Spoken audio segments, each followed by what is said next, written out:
이른 새벽 주님의 전을 찾아서 기도로 하루를 여시는 성도 여러분들, 오늘도 우리가 함께 살펴볼 이 로마서 14장의 말씀을 통해서 우리가 하나님의 말씀을 깨닫는 귀한 시간 되기를 소망합니다. 이 교회라는 것은 구원받은 성도들의 모임이기도 하지만 동시에 성화되어가는 과정에 있는 이 연약한 죄인들의 모임이기도 합니다. 그래서 교회 안에는 여러 가지 늘 이 갈등의 소지가 존재하죠. 왜 그렇습니까? 우리가 너무나도 다르기 때문입니다. 자라온 배경이나 이 신앙의 연륜이나 성격, 그리고 은사, 그리고 하나님을 섬기는 방식, 신앙의 양심 등 이 기준이 모두 다르기 때문입니다. 이러한 다름을 마주했을 때 우리는 어떻게 반응을 하나요? 안타깝게도 많은 경우 우리는 내가 가진 기준과 나의 신념으로 상대방을 판단하고 비난합니다. 저 사람은 믿음이 약한 것 같다. 저 사람은 너무 율법적인 것 같다. 저 사람은 너무 세속적인 것 같다. 이렇게 쉽게 정죄하는 모습이 우리 안에 있습니다. 오늘 우리가 살펴보는 이 로마 교회 속에서도 마찬가지였습니다. 이 유대적 배경을 가진 성도들과 그리고 이 이방인의 배경을 가진 성도들이 함께 모인 이 다름의 장소였던 것입니다. 그래서 이들 사이에는 이 음식 문제, 우상에게 바쳐졌을 가능성이 있는 이 음식을 먹는 문제나 채식 문제, 아니면 특정의 절기를 지키는 문제로 이 성도 간의 갈등이 있었던 것이죠. 그래서 사도 바울은 이 문제를 회피하지 않고 이 갈등을 정면으로 다루면서 본질이 아닌 문제로 서로 나뉘어서 다투는 것이 얼마나 어리석은 일인가, 그리고 성숙한 성도라면 이 다름을 어떻게 서로 사랑으로 품어야 하는지 가르쳐 줍니다. 오늘 말씀을 통해서 나의 신앙적인 자유가 또 다른 사람을 넘어뜨리는 무기가 되지 않고, 그리고 나의 신념이 다른 사람을 판단하는 잣대가 되지 않도록 오직 그리스도의 사랑으로 서로를 채워주며 주님의 몸된 교회를 든든히 세워가는 그런 오늘 이 아침의 시간이 되기를 소망합니다. 바울은 먼저 두 그룹의 성도들을 향해서 오늘 본문에서 강력하게 권면의 말씀으로 시작을 하죠. 1절과 2절의 말씀을 보면 믿음이 연약한 자를 너희가 받되 그의 의견을 비판하지 말라. 어떤 사람은 모든 것을 먹을 만한 믿음이 있고 믿음이 연약한 자는 채소만 먹느니라. 이렇게 이야기합니다. 이 두 부류의 사람을 소개하죠. 첫 번째는 믿음이 연약한 자를 먼저 이야기합니다. 여기서 믿음이 연약하다라는 것은 그 사람이 구원을 받지 못했다라는 뜻이 아닙니다.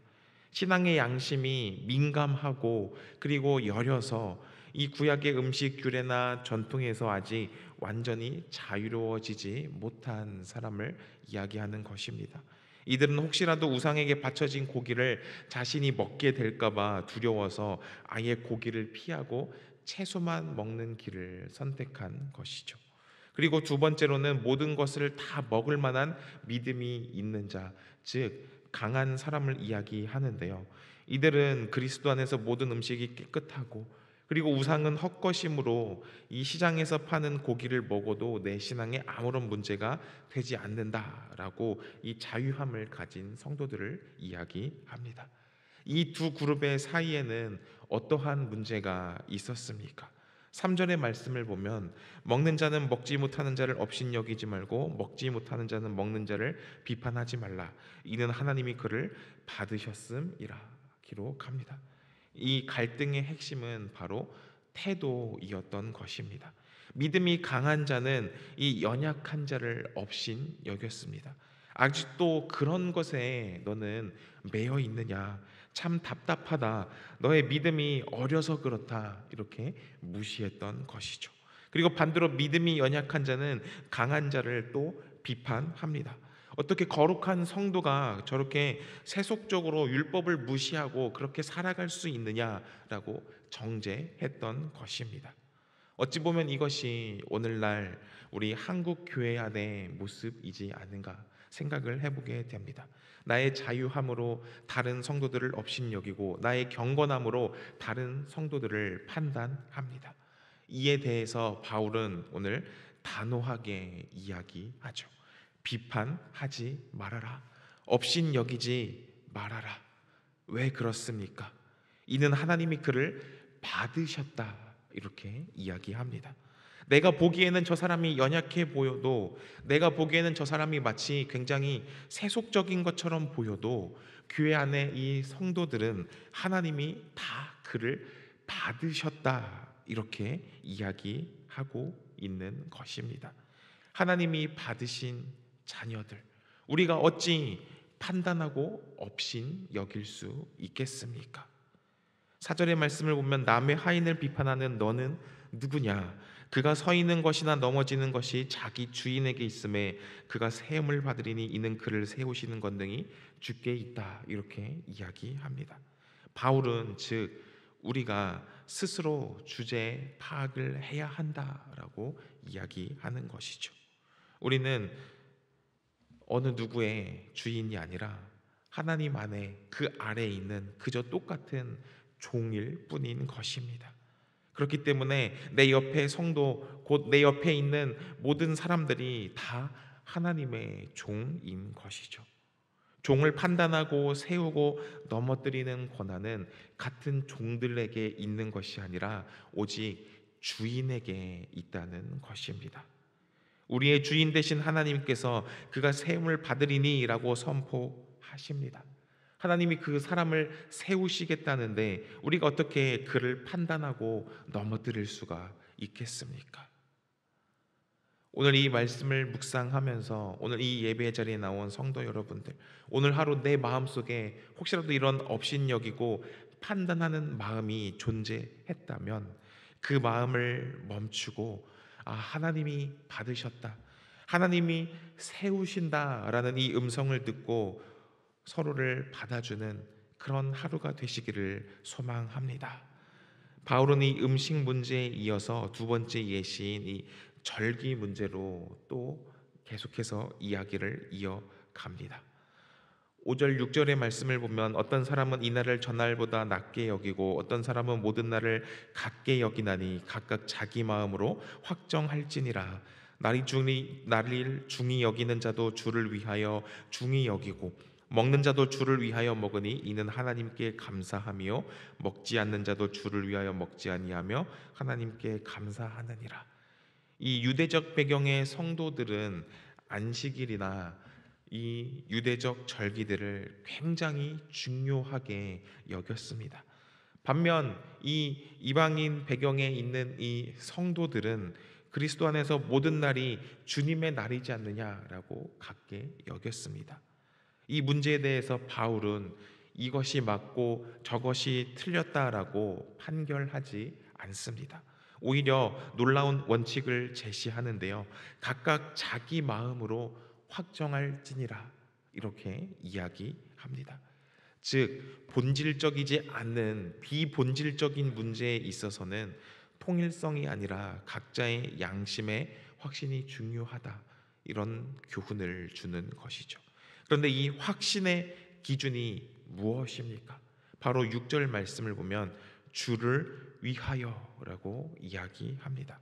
나를 지키는 사람도 주님을 기쁘시게 하기 위해서 지키고, 그리고 모든 날을 다 같게 여기는 사람도 주님 안에서 자유를 주셨기에 그렇게 하는 것입니다. 고기를 먹는 사람도 주님이 주신 것에 감사함으로 먹고, 그리고 채소를 먹는 사람도 주님 앞에서 경건을 지키기 위해서 고기를 먹지 않습니다. 중요한 것은 이 행위 자체가 아니라 그 행위를 하는 동기에 있다는 것입니다. 그 중심에 주를 위하여라는 동기가 있고, 그리고 하나님께 감사하는 마음이 있다면 하나님은 그 두 부류의 사람들을 모두 기쁘시게 받으신다, 이렇게 바울은 이야기합니다. 왜냐하면 우리 존재의 목적 자체가 주님이기 때문인 것입니다. 7절과 8절의 말씀을 보면 이렇게 기록합니다. 우리 중에 누구든지 자기를 위하여 사는 자가 없고 자기를 위하여 죽는 자도 없도다. 우리가 살아도 주를 위하여 살고 죽어도 주를 위하여 죽나니 그러므로 사나 죽으나 우리가 주의 것이로다. 이 얼마나 위대한 사도 바울의 고백입니까? 이것이 바로 그리스도인의 정체성이지 않습니까? 우리는 내 것이 아니라 주의 것이라는 거죠. 우리의 삶과 죽음의 소유권이 나에게 있는 것이 아니라 주님께 있다는 것입니다. 음식을 먹고 안 먹고, 나를 지키고 안 지키고 하는 이런 사소한 문제들은 우리가 주의 것이라는 이 거대한 진리 앞에서 부차적인 것이 되는 것입니다. 강한 자도 주의 것이요 연약한 자도 주의 것입니다. 둘 다 같은 주인을 섬기고 있기 때문이죠. 9절 말씀에 이를 위하여 그리스도께서 죽었다가 다시 살아나셨으니 곧 죽은 자와 산 자의 주가 되려 하심이라. 예수님이 십자가에서 죽으시고 다시 부활하신 이 목적은 우리의 주가 되시기 위함인 것입니다. 나의 주님이실 뿐만 아니라 또한 내가 판단하는 저 사람의 주님이시기도 합니다. 그렇기 때문에 우리가 오늘 하루 이 주를 위하여 산다라고 결심한다면 나의 선택과 그리고 나의 행동이 그리고 심지어 먹고 마시는 그 모든 일이 주님을 기쁘시게 하기 위한 그 목적이 되어야 한다는 것이죠. 그리고 나와 다른 방식으로 주님을 섬기는 성도들을 바라볼 때에도 저 사람도 나와 똑같이 주를 위하여 저렇게 하는구나 라고 인정하는 성숙함이 있어야 한다는 것입니다. 바울은 판단하는 자들을 향해서 계속해서 훨씬 더 엄중한 경고를 오늘 본문에서는 하고 있습니다. 10절과 12절의 말씀을 보면은 내가 어찌하여 내 형제를 비판하느냐, 어찌하여 내 형제를 업신여기느냐, 우리가 다 하나님의 심판대 앞에 서리라.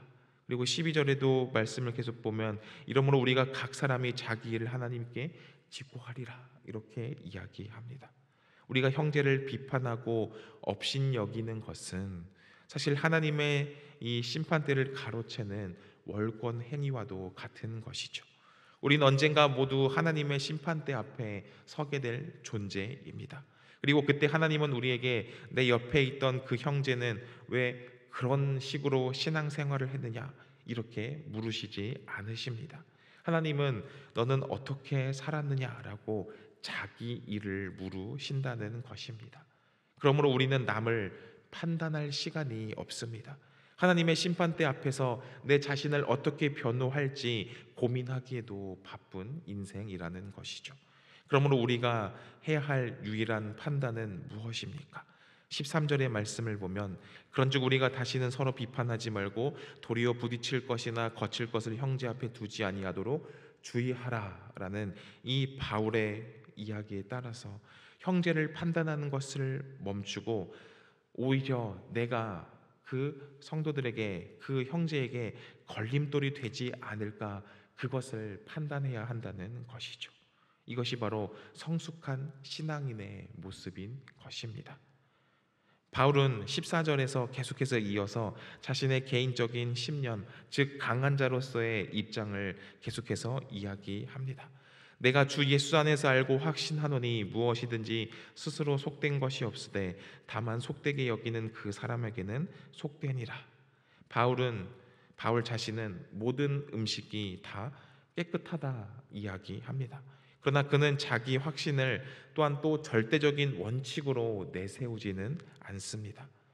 그리고 즉시 이 사랑의 원칙을 덧붙이죠. 15절을 보면 만일 음식으로 말미암아 내 형제가 근심하게 되면 이는 내가 사랑으로 행하지 아니함이라. 그리스도께서 대신하여 죽으신 형제를 내 음식으로 망하게 하지 말라. 이렇게 이야기합니다.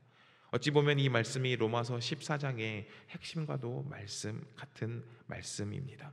나의 자유보다 형제의 이 영혼이 더 중요하다는 것입니다. 나의 지식보다 이 형제를 향한 사랑, 다른 성도를 향한 사랑이 더 중요하다는 것을 사도 바울은 오늘 이야기하는 것이죠. 그래서 바울은 이 강한 자들에게도 경고를 하는데요. 그리스도께서 대신하여 죽으신 형제를 내 음식으로 망하게 하지 말아라 라고 이야기합니다. 너가 자유롭게 행사한 그 고기 한 점 때문에 예수 그리스도께서 피 흘려 사신 이 연약한 형제가 근심하고 시험에 들어서 믿음에서 넘어지게 될 수도 있다는 것을 이야기하는 것이죠. 그렇다면 나의 자유나 이 나의 권리가 어찌 보면 하나의 흉기처럼 변할 수도 있다는 것을 우리는 생각해 볼 수 있습니다. 나의 자유가, 나의 지식이, 나의 확신이 어찌 보면 연약한 성도들을 아프게 하고 넘어지게 할 수도 있다는 것입니다. 사랑으로 행하지 아니함은 곧 죄인 것입니다. 오늘 나의 자유를 기꺼이 사랑 때문에 포기하고 제한할 수 있는 그런 은혜가 있기를 소망합니다. 바울은 이제 우리 신앙생활의 목적지가 어디인지를 이어서 16절과 17절에 이야기합니다. 그러므로 너희 선한 것이 비방을 받지 않게 하라.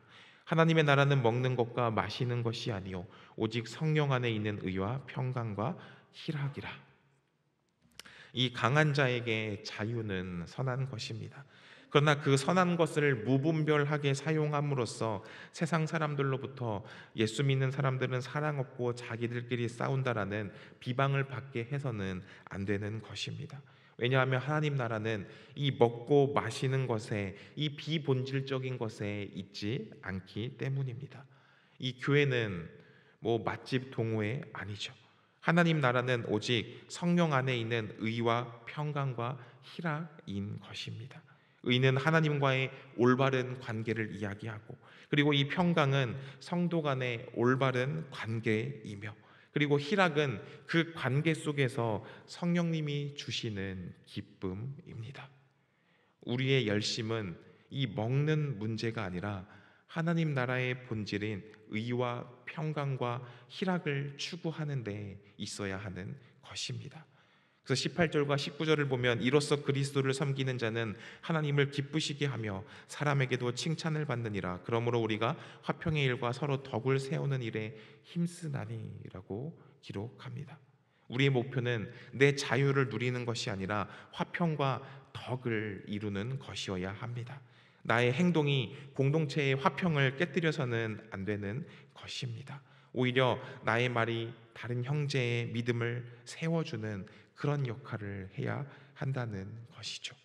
바울은 오늘 이 말씀을 마무리하면서 이 양쪽에게 모두 다 권면합니다.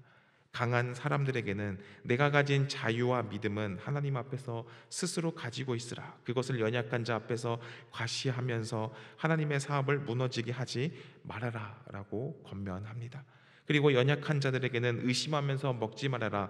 남들이 다 먹는다고 해서 자신의 양심에 거리낌이 있는데도 억지로 따라하지 말아라. 믿음을 따라 하지 아니한 것은 다 죄니라. 자신의 양심의 확신 안에서 행하라. 이렇게 권면합니다. 즉 강한 사람은 사랑으로 자신의 자유를 제한할 수 있어야 하고, 그리고 연약한 자는 믿음으로 자신의 양심을 지켜야 하는 것입니다. 그리고 이 둘이 만나는 지점이 바로 덕을 세우는 공동체인 것입니다. 말씀을 정리하겠습니다. 이 로마서 14장은 우리에게 성숙한 사랑이란 무엇인가에 대해서 가르쳐 주는 말씀입니다. 그것은 다름을 틀림으로 정죄하지 않는 것입니다. 그것은 나의 자유보다 형제의 영혼을 더 귀하게 여기는 것입니다. 업신여김과 비판을 멈추고 화평과 덕을 세우기 위해 힘써야 한다는 것이죠. 오늘 하루 우리는 또 오늘 하루를 살아가면서 수많은 강한 자와 연약한 자를 만날 것입니다. 어쩌면 내가 이 강한 자로서 누군가를 무시하고 있을지 모릅니다. 어쩌면 내가 연약한 자로서 또 다른 사람을 판단하고 있을지도 모릅니다.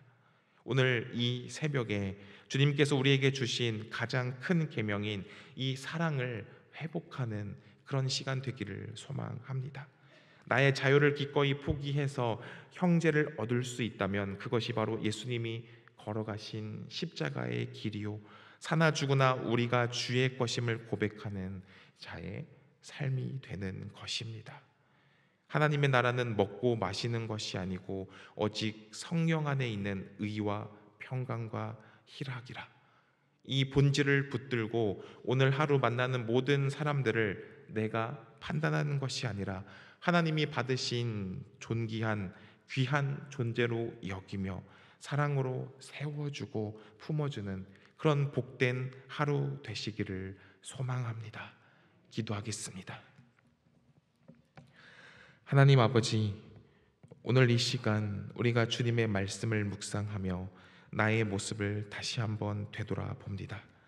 내 안에 남을 판단하는 정죄의 모습이 있었다면 그 모습을 오늘 이 시간 내려놓을 수 있도록 주님 인도하여 주시옵소서. 이 모든 사람을 하나님이 받으셨다는 그 말씀을 기억하면서 주님 안에서 서로를 세우고 서로를 격려하고 서로를 배려하며 주님 안에서 기쁨이 넘치는 공동체로 세워가는 주의 성도들 되게 하여 주시옵소서.